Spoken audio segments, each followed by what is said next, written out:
Hey everyone, it's Phil K here from Nat Owl Films. Welcome, thank you for tuning in. So I'm not quite sure how to explain what I'm going to try and explain here, but this is a notion that's been niggling in my mind for quite a few months now, and when I've spoken to people in person about it and online, they sort of get the direction I'm coming from, but there's the question to be answered of, well, why isn't it be done that way, or how come it doesn't get done that way?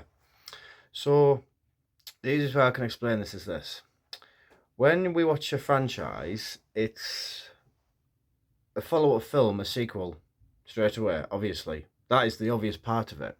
Then you might get the third film.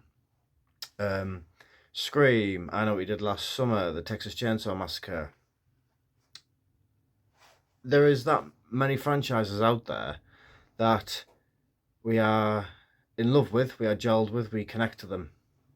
And when we see the first film, 9 times out of 10, we want to either see a follow up film or just rewatch the first film if there isn't a follow up film. But when there is a follow up film, some of us have our favourites, some of us, have films that we don't particularly like in the franchise, whatever.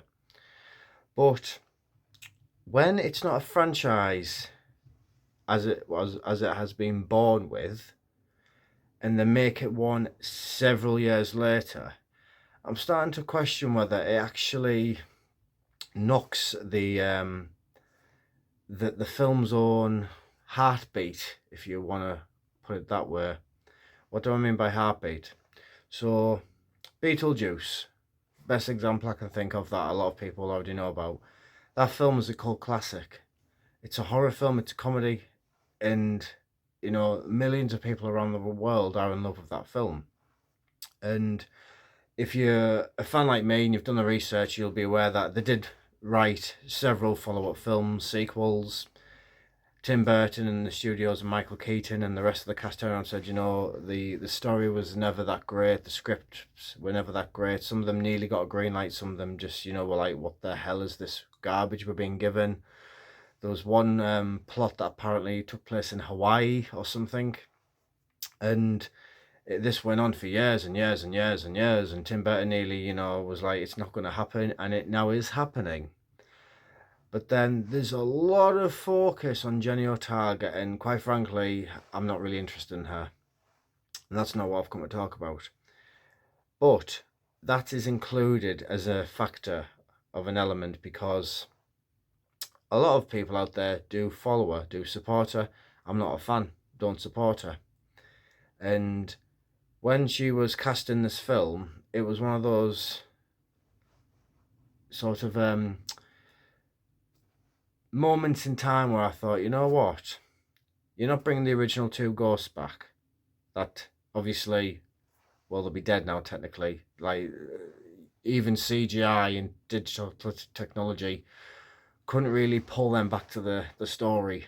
The dead, the ghosts. Mr. and Mrs. Maitland, they are ghosts. You can't really de-age a ghost, and so that part's been sort of pushed to the side now. So how do they continue the story? Well, they've had to get Winona Ryder back. She has a daughter who is Jenny Otaga. And it got me thinking, if they'd made the sequel back just, a few years later after the first film, obviously I understand that they never approved of the scripts that were being made back then. But let's just say a script that was good did come out and it was made maybe a year or two after the first film. It would change the entire journey, the course of the fan base and our reaction to it. And many people might say, well, that's obvious. But that's my point. Beetlejuice 2 is obviously due for release in 2024, I believe. And a lot of people are excited because of Jenny Otaga. I have no interest in her. But a lot of people have said they're actually disappointed that, Mr. and Mrs. Maitland aren't going to be in it. And for me personally, I agree. Alex Baldwin's character, he was one of those. And when you hear that, neither of them are going to be in the follow-up film, there might be a nod or some sort of respectful Easter egg to them. It's not the same. It's just not. And Now they're making Hocus Pocus 3, even though I didn't agree with Hocus Pocus 2. And it got me thinking, these cult classics, or just in general, when a film is good and they wait several years or even decades to bring out the sequel, I don't think it has the same knock-on effect as the first one does. What do I mean by knock-on effect? I don't mean by it's not very good. What I mean is that when we watch a film and we fall in love with it and it's in high demand, etc., etc., we follow it, we become admirers of it, and we always hope there is another film to come out, and 8 times out of 10 it does, but it does straight away or within a reasonable time frame. When you have a fan base that has to sort of ask for a follow-up film or a sequel or a reboot or whatever for several years on end, and then it turns into decades, it kind of makes you wonder, are they aware, the studios, that does lose a bit of the original audience's appreciation for what could have been but isn't going to be? Because when I've seen behind the scenes photos of Beetlejuice 2, I'm like, brilliant.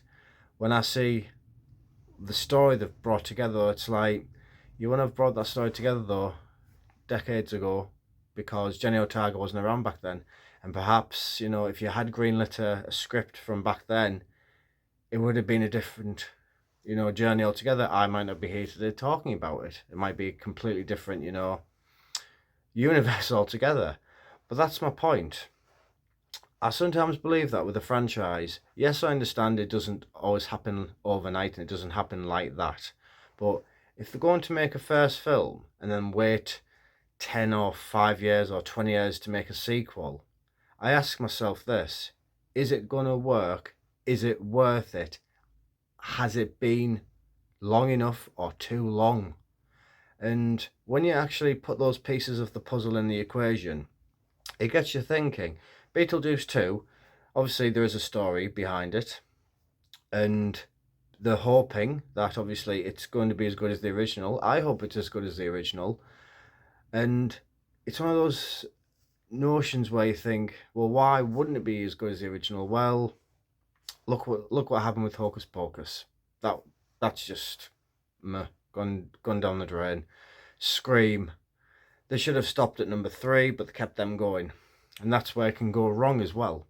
If you make too many films milking it for the money, it just turns it sour. Whereas if you wait too long to make a second film, I don't know if it turns it sour, but it doesn't have the same unique selling point to it, the same edge, the same hook. It's sort of like when you sort of go back down nostalgia lane. Oh yeah, they've given nod to this, they've given nod to that. Would they have had to do the nostalgia nod if they had made it just a year or so after the first film? Most likely not. Now, people are probably thinking, well, yeah, I'm pointing out the obvious here. That's not what I'm trying to do, though. It's more of, perhaps we would feel more warming to a follow-up film if perhaps it was done within, I'm going to say, 3 years of the original film being done. Now, obviously, as I said, yeah, it could be down to contractual agreements, busy shooting schedules, directors, producers, or talent isn't available when they wish there could be. It could be a numerous thing of reasons. But ultimately, when they do make a sequel, that's years later. I don't know. I don't think it's got the same nostalgia effect that the original first film would have had, because the follow-up wasn't provided, it wasn't supplied straight away.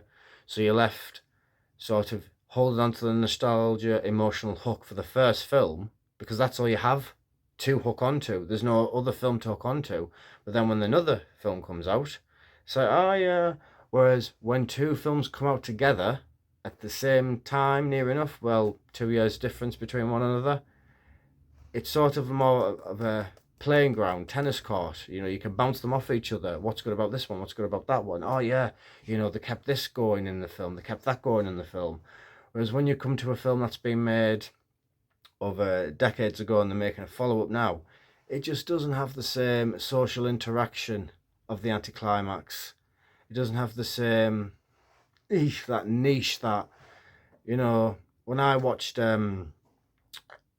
Hocus Pocus, the first film, I love it.